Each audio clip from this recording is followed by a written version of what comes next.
Lagi bong ke ber, lagi bong lah ba.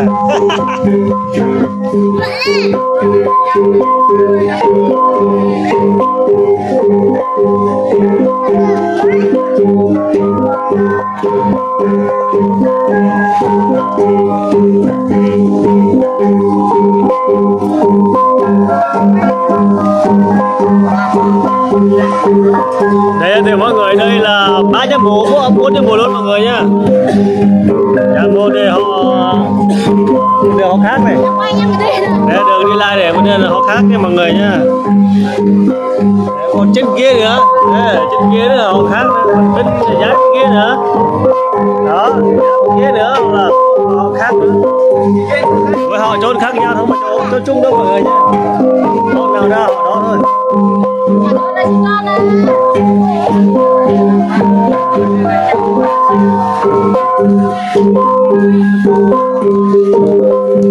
Đây bí đóng người xe máy luôn này, đây trái con đường đi luôn mà.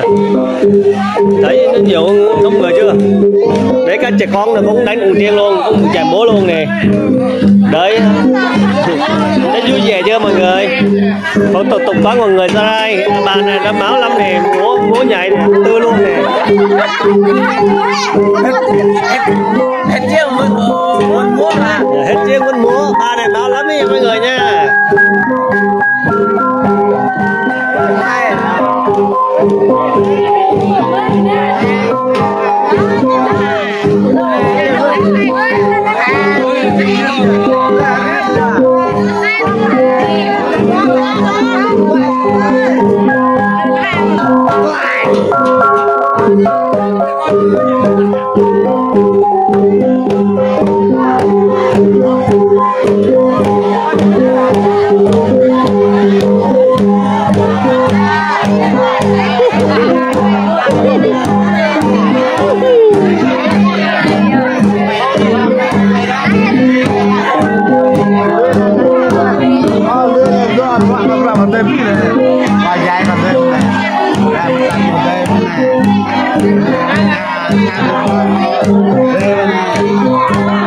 Đã đúng rồi cho mọi người.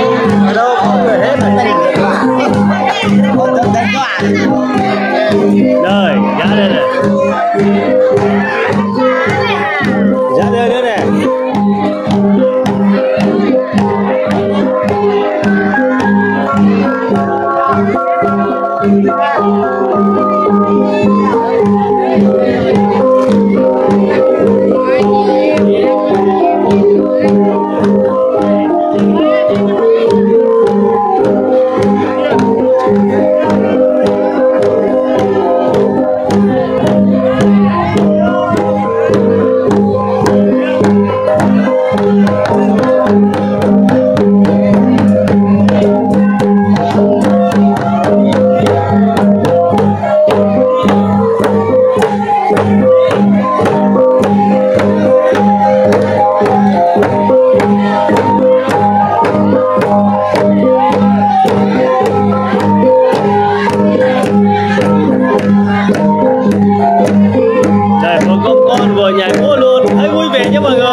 Anh quay cắt con này con kia nữa anh quay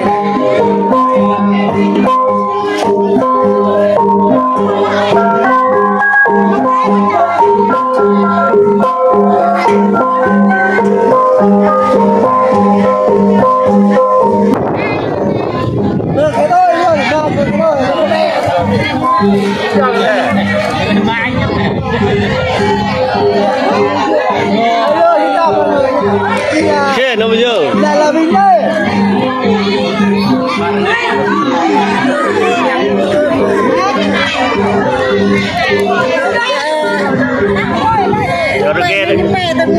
được ghê đó mọi người nha, rất ngon, thật sự con kè rất ngon luôn nha.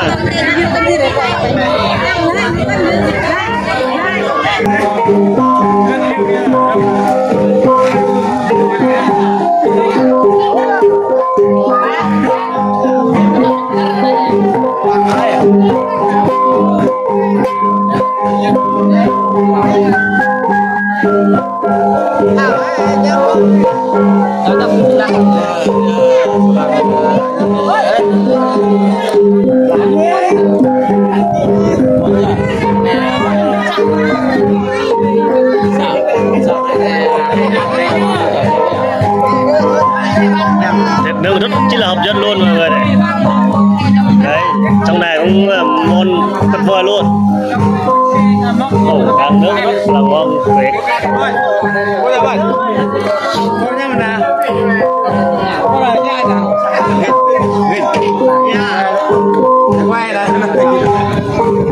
Đây còn rất cao luôn, cao trên trời luôn nha.